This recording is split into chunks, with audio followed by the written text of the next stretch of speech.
सीधे मुद्दे पर आते हैं। चलिए देखते हैं कि फ्लटर ऐप्स को दुनिया भर के लिए कैसे तैयार किया जाता है।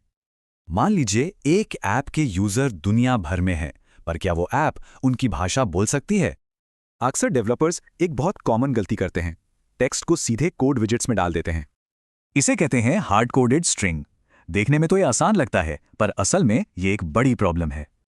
इससे होता क्या है? अपडेट्स और ट्रांसलेशन एक सिरदर्द बन जाते हैं। पूरे कोड को छानना पड़ता है।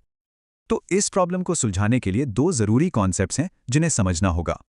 पहला है इंटरनेशनलाइजेशन, शॉर्ट में I1A10। इसका मतलब है ऐप को ऐसा बनाना कि वो ट्रांसलेट हो सके। और दूसरा है लोकलाइजेशन, यानी L10N।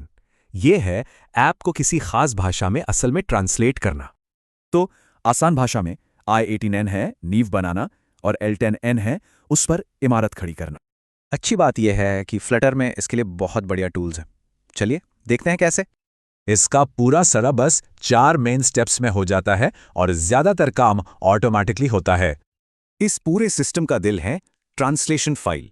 फ्लटर में इसे .arb फाइल कहते हैं। ये देखिए, ये है इंग्लिश फाइल। हर टेक्स्ट के लिए एक यूनिक की होती है, जैसे हेलो वर्ल्ड।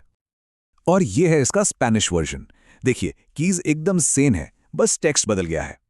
कमाल की बात यह है कि यह सिस्टम डायनामिक डेटा भी हैंडल कर लेता है, जैसे यूजर का नाम। अब कोड में सीधे टेक्स्ट लिखने की जरूरत नहीं, बस उस की को कॉल करना होता है। और अब आता है मैजिक। फ्लटर यूजर की डिवाइस सेटिंग्स के हिसाब से सही भाषा खुद चुन लेता है। तो ये सब करने का फायदा क्या है? फायदे बहुत बड़े हैं। कोड एकदम साफ रहता है, नई भाषा जोड़ना बच्चों का खेल बन जाता है और ऐप प्रोफेशनल लगती है। तो अब बारी है एक छोटे से चैलेंज की, ताकि इसे प्रैक्टिस किया जा सके।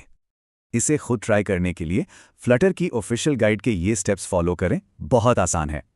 तो आखिर में बस एक सवाल सोचिए, अगर हमारी पसंदीदा ऐप्स हमारी ही भाषा में बात करें तो कैसा रहेगा?